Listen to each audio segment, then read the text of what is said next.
Hi friends, welcome to our channel. நம்ம இன்றைக்கி aloe vera soap 100 gram அளவுக்கு செஞ்சு பார்க்க போகிறோம். நான் ஒரு பவுலில் ஆலோவேரா ஜூஸ் எடுத்து அதை ஃப்ரீஸ் பண்ணி வச்சுருக்கேன். அது கூட இப்போ நான் காஸ்டிக் சோடா சேர்த்துக்கிறேன். காஸ்டிக் சோடா 14.80 கிராம் எடுத்திருக்கேன்.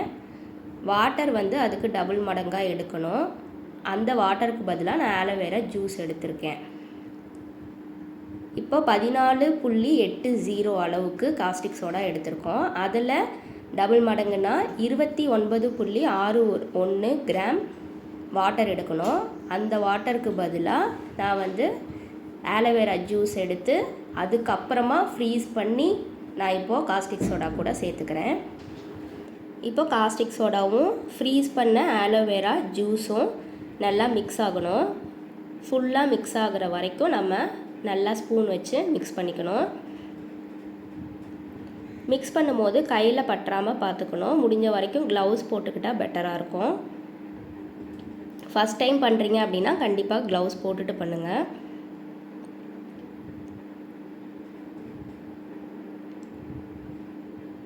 நம்ம சேனலில் ப்ரீவியஸ் வீடியோஸில் ஆலோவேரா சோப் இதே மெத்தடில் 700 கிராம் ஆயிலுக்கு செஞ்சு காமிச்சிருப்பேன்.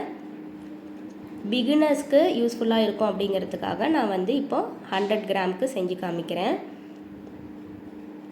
இன்னும் வேறு ஏதாவது ஃப்ளேவரில் சோப் செஞ்சு காமிக்கணும் அப்படின்னா அதை கமெண்ட்டில் மென்ஷன் பண்ணுங்கள். நான் அடுத்த வீடியோவாக போஸ்ட் பண்ணுறேன். நம்மக்கிட்ட எல்லா ஃப்ளேவர் சோப்புமே அவைலபிளாக இருக்குது. மெல்ட் அண்ட் போர் சோப்ஸும் அவைலபிளாக இருக்குது. கோல்டு ப்ராசஸ் சோப்ஸும் அவைலபிளாக இருக்குது. கஸ்டமைஸ்டு சோப்பும் நம்ம செஞ்சு வாங்கிக்கலாம். ஸ்க்ரீனில் தெரிகிற வாட்ஸ்அப் நம்பருக்கு காண்டாக்ட் பண்ணி நீங்கள் என்ன வேணுமோ அதை புக் பண்ணிக்கலாம்.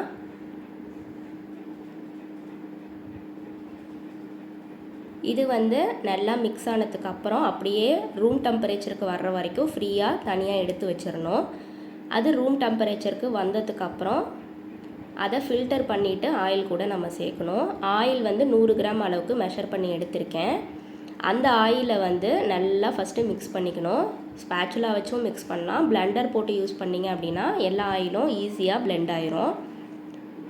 இதில் கோகோனட் ஆயில் 40 கிராம் எடுத்திருக்கேன். Castor oil 5 gram, palm oil 30 gram, sunflower oil 15 gram, rice பிரான் ஆயிலும் நல்லெண்ணெயும் 5 கிராம் அளவுக்கு எடுத்திருக்கேன். ஃபஸ்ட்டு நம்ம சேர்த்த ஆயில் எல்லாத்தையும் ஒன்றா மிக்ஸ் பண்ணிவிட்டு அதுக்கப்புறமா ரூம் டெம்பரேச்சருக்கு வந்திருக்க லைவ் சொல்யூஷனை ஃபில்டர் பண்ணிவிட்டு நம்ம சேர்த்துக்கணும். நான் ஆலோவேரா ஜூஸ் எடுக்கும் போது ஃபில்டர் பண்ணிவிட்டு தான் நான் மெஷர் பண்ணி ஃப்ரீஸ் பண்ணேன். இருந்தாலுமே காஸ்டிக் சோடா கூட சேரும் போது ஃபில்டரில் பார்த்தீங்கன்னா தெரியும் எவ்வளோ டஸ்ட் இருக்குது அப்படின்ட்டு. அதை கண்டிப்பாக ஃபில்டர் பண்ணாமல் நம்ம அப்படியே ஆயிலில் சேர்க்கும் போது அங்கங்கே அப்படியே நின்றோம் சோப்பில். அது பார்க்குறதுக்கு நல்லா இருக்காது. அதனால் கண்டிப்பாக எந்த ஒரு லைவ் சொல்யூஷனாக இருந்தாலும் சரி அது ஆயில் கூட சேர்க்குறதுக்கு முன்னாடி கண்டிப்பாக ஃபில்டர் பண்ணிட்டு தான் சேர்க்கணும். நம்ம பிளெயினாக காஸ்டிக் சோடாவும் வாட்டரும் மிக்ஸ் பண்ணி லைவ் சொல்யூஷன் ரெடி பண்ணியிருந்தாலுமே கூட அதையும் ஃபில்டர் பண்ணிட்டு தான் நம்ம சேர்க்கணும். சில காஸ்டிக் சோடா கரையாமல் அப்படியே தான் இருக்கும். ஃபில்டர் பண்ணும்போது அதை தனியாக நம்ம செப்பரேட் பண்ணி எடுத்துடலாம். இப்போ பாருங்கள், லைவ் சொல்யூஷனை ஆயில் கூட சேர்த்ததுக்கப்புறம் ஆயிலோட கலரே மாறிடுச்சு. இதை கைவிடாமல் நல்லா மிக்ஸ் பண்ணிக்கிட்டே இருக்கணும். கொஞ்ச நேரம் மிக்ஸ் பண்ணதுக்கு அப்புறம் உங்களுக்கு சப்போஸ் கை வலிக்குது அப்படிங்கிற பட்சத்தில் நீங்கள் பிளெண்டர் யூஸ் பண்ணலாம். இல்லாட்டி பிளெண்டர் தேவையில்லை. நம்ம கையிலேயே எந்த அளவுக்கு மிக்ஸ் பண்ணுறோமோ அந்த அளவுக்கு சோப்போட குவாலிட்டி நல்லாயிருக்கும் நமக்கு.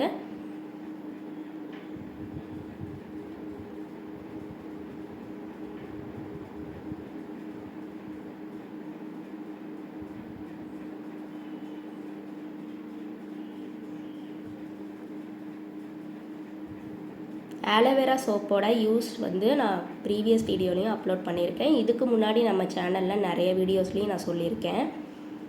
ஸ்கின்னில் இருக்க பிளாக்கை ரிமூவ் பண்ணுறதுக்கு இது ரொம்ப ஹெல்ப்ஃபுல்லாக இருக்கும். ஸ்கின்னுக்கு ஒரு க்ளோ கொடுக்கும் ரெகுலராக நம்ம இந்த சோப்பை யூஸ் பண்ணும்போது.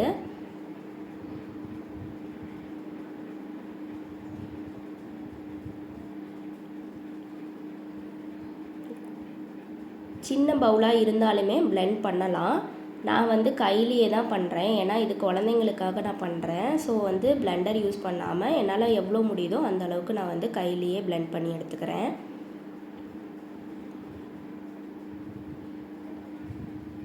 ஓரளவுக்கு பேட்டர் வந்து கெட்டியானதுக்கு அப்புறம் நம்ம மோல்டில் போர் பண்ணிக்கலாம்.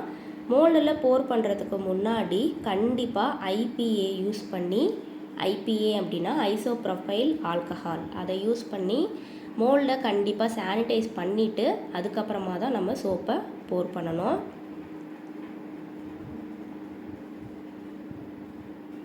நான் வந்து ஒரு 20 நிமிஷத்துக்கு மேலே கையிலேயே பிளெண்ட் பண்ணிகிட்டே இருந்தேன். கடைசியாக வந்து நமக்கு இந்த மாதிரி கிடச்சிருக்கு. இந்த கன்சிஸ்டன்சி இருந்தால் போதும். இப்போ மோல்டில் போர் பண்ணிக்கலாம். மோல்டில் போர் பண்ணதுக்கு அப்புறம் 2 டேஸ்க்கு அப்படியே அதை டிஸ்டர்ப் பண்ணாமல் விட்டுறணும்.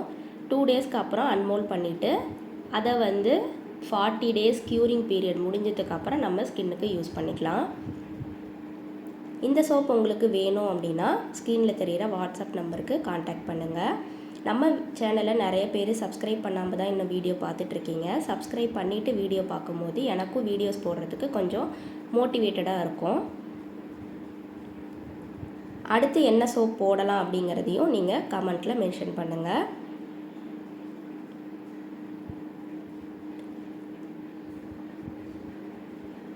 இந்த மெத்தட் உங்களுக்கு யூஸ்ஃபுல்லாக இருந்தது அப்படின்னா உங்களோட ஃப்ரெண்ட்ஸ் அண்ட் ஃபேமிலிக்கு ஷேர் பண்ணுங்கள்.